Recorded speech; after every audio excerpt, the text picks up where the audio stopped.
आप इंडिया के पहले सिटिंग चीफ मिनिस्टर थे जो जेल गए। ईडी ने केजरीवाल को गिरफ्तार कर लिया है। आपको पता है लिकर स्कैम के अंदर सबसे बड़ा स्कैंडल क्या है? पैसा कहाँ गया ये ढूंढ रहे हैं। मैं बता देता हूँ आज आपके चैनल में पैसा कहाँ है, क्योंकि हम ये ज्यादा है, नाराजगी ज्यादा है, कॉन्फिडेंस थोड़ा कम आ रहा है। कॉन्फिडेंस और क्या आप हर बार इलेक्शंस में आप पेपर पे लिख दिया करते थे। मुझे नहीं लिखना, मुझे वो सब नहीं करना। आप पर भी एक एलिगेशन लग रहा है कि जैसे से इलेक्शन नजदीक आ रहा है आप भी कोशिश कर रहे हैं कि कितना अपील कर ले कि हमें वोट मिल जाए। अच्छा एक चीज बताओ, हमने सारा चलो मान लो इलेक्शन के पहले किया, क्या गलत है भाई? ये लुभाना नहीं हो गया? राइट्स तो नहीं करवा रहे, मारकाट तो नहीं करवा रहे। अब आपको अपोजिशन ये कहता है कि पंजाब में भी अनाउंसमेंट हुई थी, वहां डिलीवर नहीं। अभी 5 साल है। आप अगर ये इलेक्शन जीत जाते हो आप दोबारा सीएम फेस होगे? अब चुनाव में जाऊंगा, अगर जनता मुझे दोबारा चुनती है तो मैं सीएम की कुर्सी पे बैठूंगा। वो तारीख 28 दिसंबर थी साल 2013 जब दिल्ली को उसका सेकेंड यंगेस्ट चीफ मिनिस्टर मिला।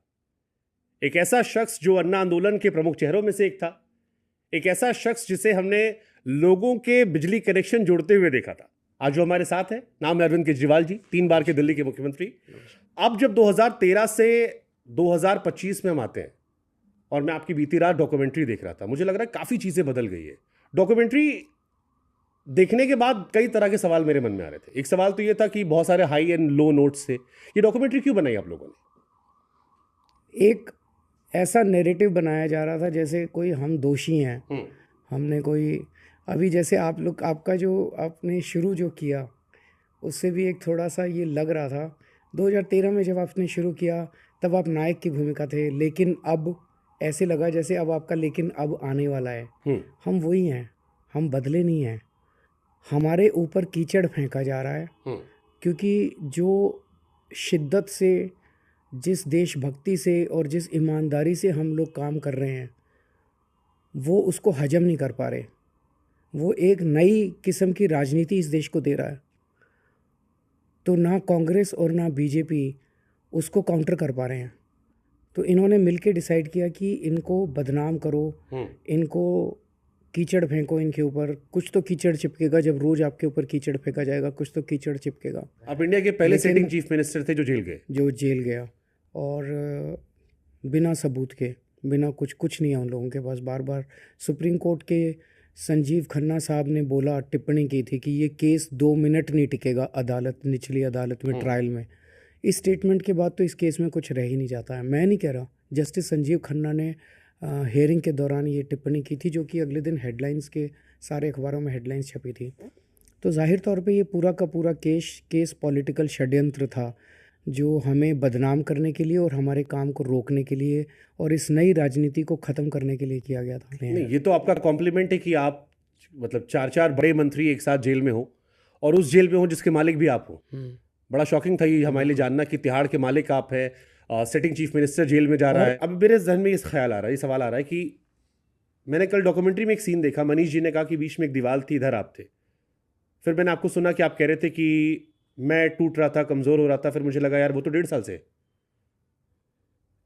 कभी आया आपके मूवमेंट में कि पॉलिटिक्स में नहीं आना चाहिए था, या कहाँ आ गए, या क्या हो रहा है, या सब खत्म?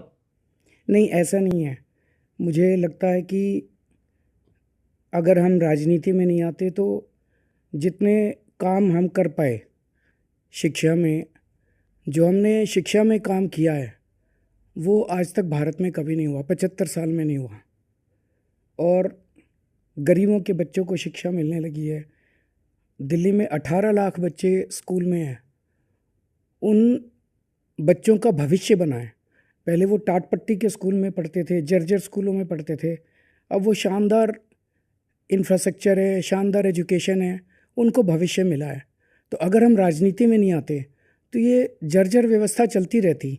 अभी इस चुनाव में ही देख लो, मैं जब जाता हूँ चुनाव लड़ने तो मैं कहता हूँ मैंने ये काम कर दिए इसलिए वोट दो।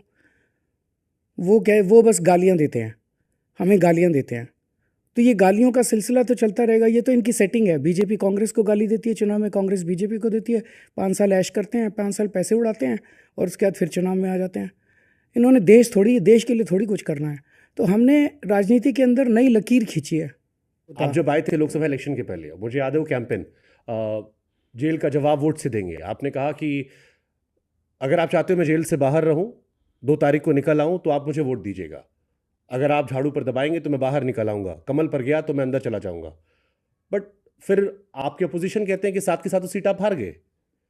तो आपने जनता से अपील की थी कि मेरे जेल का चुनाव जवाब वोट से दे हारना दीजिए। हारना और जीतना बहुत सारे फैक्टर्स पे निर्भर करता है, कोई एक फैक्टर पे निर्भर नहीं करता। हम्म, चुनाव की हार या जीत कोई एक चीज़ साबित नहीं करती। ये लोग कैसे चुनाव लड़ते हैं और कैसे चुनाव जीतते हैं, ये तो दिल्ली के चुनाव ने इनको एक पूरी तरह से एक्सपोज करके छोड़ दिया। हम्म, कैसे इन्होंने हज़ारों की संख्या में वोट कटवाने की कोशिश की, हमने इनको काटने नहीं दिए।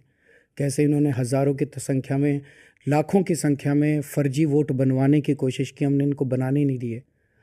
तो ये कैसे चुनाव जीते हैं। अब खुलेआम मैं सोचता हूँ कि शायद प्रधानमंत्री मोदी जी को दो चीज़ों के लिए याद रखा जाएगा। हम्म, इस देश की जनतंत्र में प्रधानमंत्री मोदी जी के दो कंट्रीब्यूशन है बहुत बड़े। हम्म, एक कंट्रीब्यूशन है, आपको याद है एक ज़माना ऐसा था जब अगर कोई एमएलए बिकता था हम्म, तो लोग थू थू करते थे कि गंदा आदमी है। खरीदने वाले पे भी थू थू करते और बिकने वाले पे भी थू थू करते थे। वो भजनलाल जी के टाइम का दौर था, आया राम गया राम। उस दौर में लोग थू थू करते थे। अगर कोई सरकार गिरा दे एमएलए खरीद के तो अगली बार वो बनती नहीं थी। हम्म। मोदी जी ने और अमित शाह जी ने इसको नॉर्मलाइज कर दिया है। अब एमएलए खरीदना और बेचना चाणक्य नीति कहते हैं आप लोग। पत्रकार उसको, चैनल वाले उसको, एंकर्स उसको, एडिटर्स उसको मास्टर स्ट्रोक कहते हैं, चाणक्य नीति कहते हैं उसको।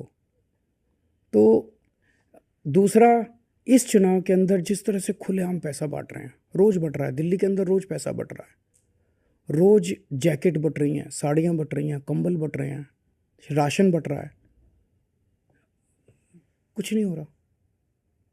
वोट खरीदे जा रहे हैं, खुलेआम खरीदे जा रहे हैं, पुलिस आके धमका रही है, कुछ नहीं हो रहा।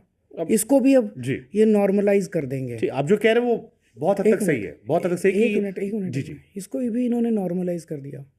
एमएलए खरीदिए बेचिए, उसको नॉर्मलाइज कर दिया।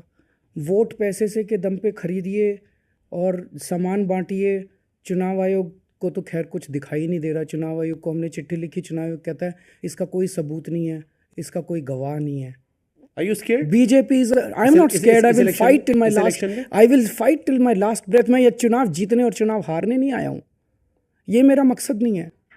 मैं राजनीति में रहूं, राजनीति के बाहर रहूं, लेकिन केजरीवाल की एक एक सांस देश के लिए काम आएगी, देश के लिए लड़ता रहूंगा। ये जो जनतंत्र के साथ खिलवाड़ कर रहे हैं, ये देश की जनता बर्दाश्त नहीं करने वाली। मैं देश को खड़ा करूंगा इन लोगों, 140 करोड़ लोगों को बीजेपी की और इलेक्शन कमीशन की इन कारस्तानियों के खिलाफ केजरीवाल खड़ा करेगा। आपके फैंस कह रहे हैं कि इस बार आप बहुत नाराज हो रहे हैं। इससे पहले जो इलेक्शंस हुए थे उसमें आपका ये बिहेवियर नहीं था, ये थोड़ा इस बार अलग है। इस बार गुस्सा ज्यादा है, नाराजगी ज्यादा है, कॉन्फिडेंस थोड़ा कम आ रहा है। कॉन्फिडेंस और क्या कैसे हर बार इलेक्शंस में आप पेपर पे लिख दिया करते थे। मुझे नहीं लिखना, मुझे वो सब नहीं करना।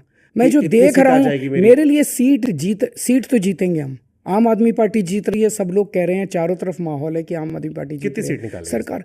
उसमें मैं नहीं जाना चाहता। मेरे लिए देश, let's not get into the trivial questions. एक minute, no, let's not get into the trivial question. मैं एक मिनट जी। तो जनतंत्र के साथ जिस किस्म का खिलवाड़ हो रहा है, आज आम आदमी पार्टी ने जिस तरह से चुनाव लड़ा है, सचेत रह के, जिस तरह से आम आदमी पार्टी हर स्टेप के अंदर इनको एक्सपोज करती जा रही है, खून खौल उठता है। 11,000 वोट अगर कट गए, क्या चुनाव रह गया? हम 6,000 वोट से जीते थे शादरा पिछली बार।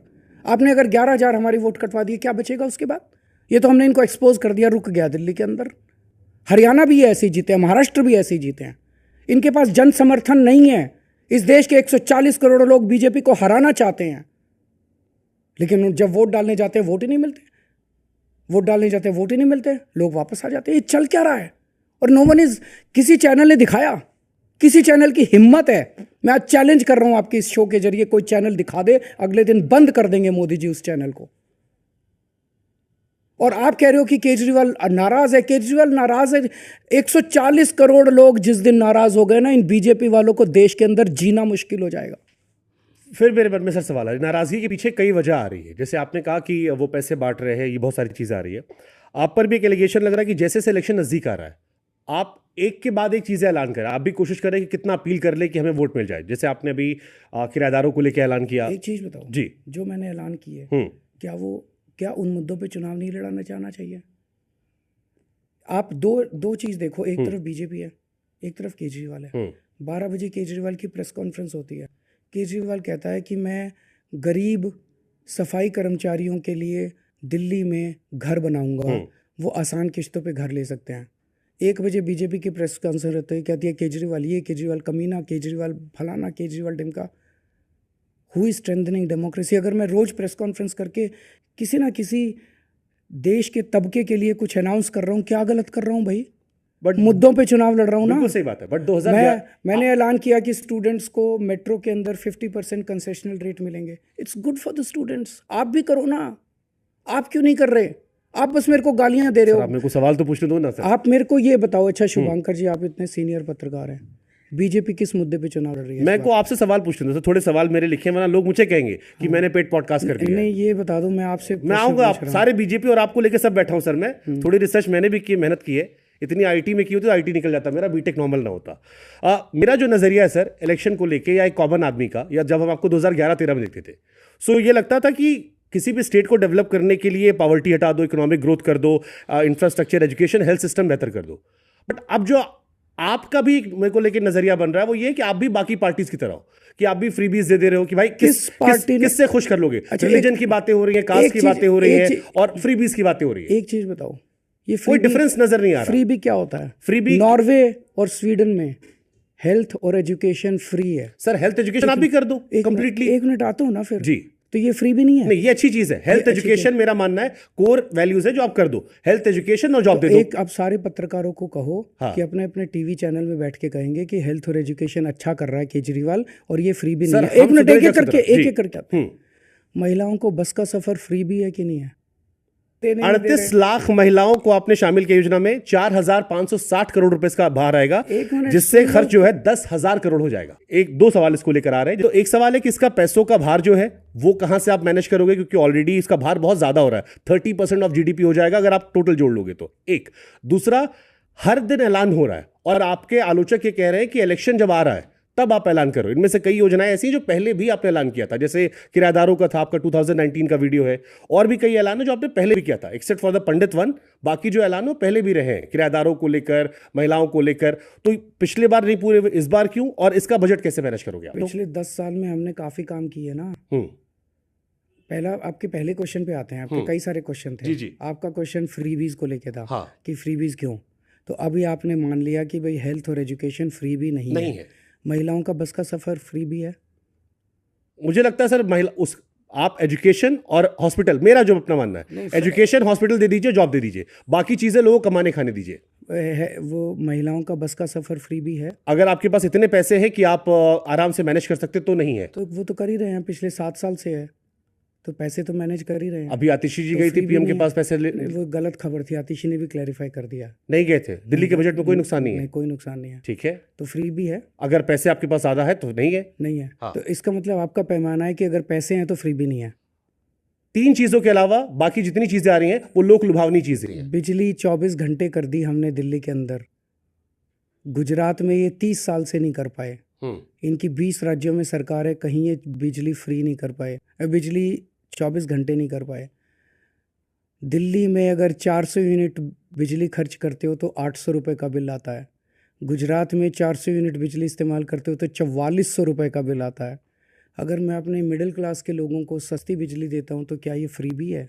आपने 2019 में भी कहा था क्या किराएदारों को मैं बिजली दूंगा 200 यूनिट। आ रहा हूँ उस पर, किराएदार का भी जवाब दे दूंगा यार। आप मैं क्वेश्चन जवाब एक देता हूँ, आप क्वेश्चन दूसरा पूछते हो। नहीं, आप सुनने में इंटरेस्टेड नहीं? पूरा इंटरेस्टेड हूँ सर। नहीं हो? नहीं मैं हूँ सर। सुन भी लो, मुझे बोली, ये मेरा पॉडकास्ट है, ओके है ना, तो मेरे को सुन भी लीजिए थोड़ा सा, सुनने की भी थोड़ा हिम्मत रखिए। पूरी हिम्मत है सर। हाँ, तो क्या बोल रहा था मैं? आप कह रहे थे कि आपने फ्री बिजली दी गुजरात के कंपैरिजन में, आप कह रहे थे। तो ये फ्री भी है। आप अपनी बात कंप्लीट कर लीजिए, मैं कहूंगा फिर आप कहेंगे मैं बोलने नहीं दे रहा। नहीं, मैं आपसे पूछ रहा हूँ, आप बोलिए। अब आप बोलिए, मैं आपसे मैंने तो अपनी बात रख दी, एजुकेशन, हेल्थ, उसके अलावा सारे, और उसके बाद आप नौकरी दे दीजिए, बाकी टैक्स पेयर का पैसा। एक मिनट, अब मैं आपसे कहना चाहता हूँ, अच्छा एक चीज बताओ, हमने सारा चलो मान लो इलेक्शन के पहले किया, क्या गलत है भाई? ये लुभाना नहीं हो गया? राइट्स तो नहीं करवा रहे, मारकाट तो नहीं करवा रहे, गालियां तो नहीं दे रहे, इनकी तरह गुंडागर्दी तो नहीं कर रहे, वो ठीक है आपकी नजर में, वो फ्री भी नहीं है। कराओ गुंडागर्दी, हमने जाति के नाम पे लड़ाओ लोगों को, धर्म के नाम पे लड़ाओ लोगों को, गुंडागर्दी करो, वो बहुत अच्छा है।